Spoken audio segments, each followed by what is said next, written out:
Hello, my name is M. Jason Graham, and this is the Business Spotlight.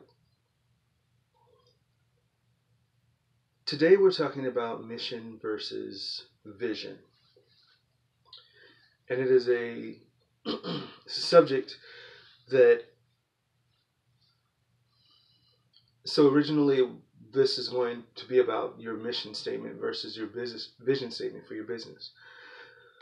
But I've had a bit of an epiphany over the last 2 weeks concerning small businesses and getting started, and how daunting it can be during the process, and how having a good balance of work life is important, even more important in this particular case. You have to be very clear about what you want to do with your business, regardless of what it is. So even if you are writing, for instance, even if you want to write a book, that's still a business. You still need to educate yourself about business practices. If there's going to be anybody who sees that book other than you, you have to educate yourself about these things and be able to have conversations and network with people, because you're a small business and no one knows who you are for the most part. Like, family and friends know who you are, but if you want to be sustainable beyond that, you have to grow a network. And in order to grow that network, people and other businesses, potential strategic partners, um, and your fans who are going to hopefully purchase your product need to know who you are. So you need to not only know who you are, but be able to state very clearly what your intentions are, what your mission is. So when it comes to a mission is what you're doing right now.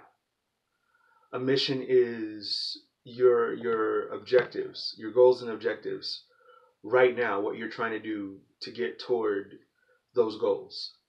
When you talk about vision, you're talking about something that you see in the future happening that you want to work toward. Your mission works toward your vision. And so that's why you see a lot of companies that after a while they change their mission statement or they alter their mission statement. And it's generally because they've altered their vision statement. They're looking to go in a slightly different direction. You want to have all this information detailed because you're going to look for businesses, and other businesses are going to look for you based upon a shared understanding of what you're after. So how do I know my goals, this company is a good company to partner with? It's because we have the same philosophy, and there are ways that we can work together toward each of our goals. So our goals are not antithetical or working against one another. There, other companies have, not other companies, but larger companies have a bit of a broader base as far as being able to say, we're working this partnership because this is something that will help both of our companies. And generally, there is an association between the two companies or three companies having to do with the core values of the company, as they state. But that seems to be less of an issue from a business standpoint, and more of the idea of creating the partnership in order to get access to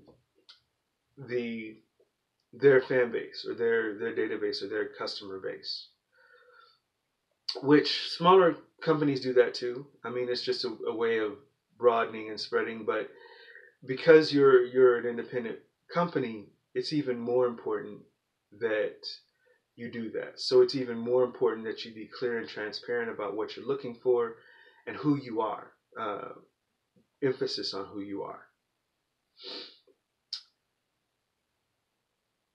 It's also important for you as a small business because if you're like me, MJG Story Creation, I'm it. Like, this is it.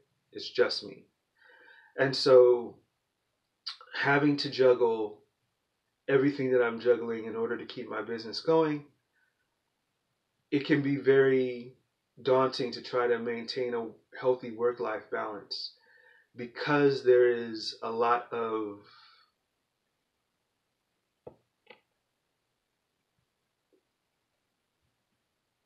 obstacles. Some of those obstacles being obstacles that you haven't run into before because it's your first time doing something like this. And there's constantly obstacles. There's obstacles in business all the time. But when you're shouldering that burden by yourself for your company, it can make you feel very much alone and isolated. And so it's even more important that you keep your mission and your vision statement close to your heart because that's what's really going to keep you going. It's going to be the thing that prevents you from going back to a quote unquote comfortable corporate job, even though those don't really exist anymore. And it's going to help you in the middle of the night when you really start to question whether or not you have what it takes to do this, or even if you're supposed to do this. So I just wanted to be very encouraging to those of you who are in the position that I'm in. Those of you, obviously, who've had more time under your belt, you understand exactly what I'm talking about. And those of you who want to do something like this or think that you want to do something like this, you have to be very circumspect. You're not going to know everything. Just like in life and everything else, you're not going to know exactly what to do when. There's going to be surprises. Plans don't work out exactly the way that you set them. But if you're diligent enough, you can make some headway, and if you're reflective enough, you can see how you've grown and that you're going in the right direction. And those are the things that you need to look for.